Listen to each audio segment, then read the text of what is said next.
শুরুটা হয়েছিল মাত্র ২,০০০ টাকায়, সেখান থেকে আজ লাখ লাখ টাকা। একসময় যিনি সংসার চালাতে হিমশিম খেতেন, আজ তিনি অন্যদের জন্য তৈরি করছেন কর্মসংস্থানের সুযোগ। ইচ্ছার শক্তি আর পরিশ্রম কিভাবে জীবনের মোড় ঘুরিয়ে দিতে পারে তারই এক অনন্য উদাহরণ এই নারী।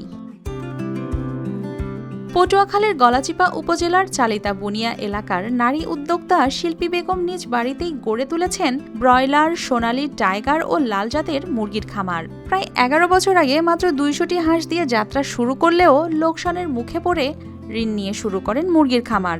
ধীরে ধীরে প্রায় ৮ লাখ টাকা বিনিয়োগে গড়ে ওঠা এ খামারে বর্তমানে আয় হচ্ছে নিয়মিত এবং কর্মসংস্থানও হয়েছে কয়েকজনের। প্রথম আমি ২,০০০ টাকা দিয়ে ২০০ হাঁস উঠাইছি। সোয়ান সোফা কাম বেড, আরাম এখন দ্বিগুণ। সোয়ান গ্রুপের একটি পণ্য।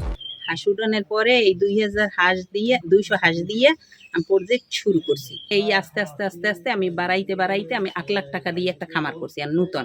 পানি দেই, আদার দেই, বয়লার রানি, শিল্পী আবার ফার্মে কাজ করিয়া খাই যাইয়া ভালো আছি।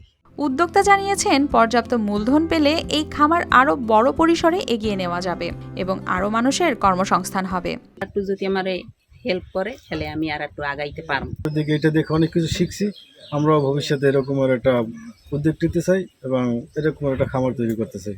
জেলা প্রাণী সম্পদ কর্মকর্তা জানান, শিল্পী বেগমের সাফল্যে অনুপ্রাণিত হয়ে ওই এলাকায় আরও অনেকেই খামার গড়ে তুলেছেন।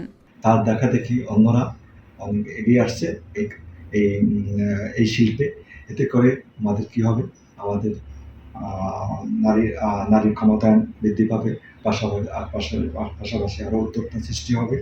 সংগ্রামকে পুঁজি করে নিজের ভাগ্য বদলানোর শিল্পী বেগম এখন স্বপ্ন দেখেন আরও বড় খামারের। প্রয়োজন শুধু একটু আর্থিক সহায়তা, যাতে তার সাফল্যের গল্প আরও অনেক নারীর অনুপ্রেরণা হয়ে উঠতে পারে। News desk, RTV।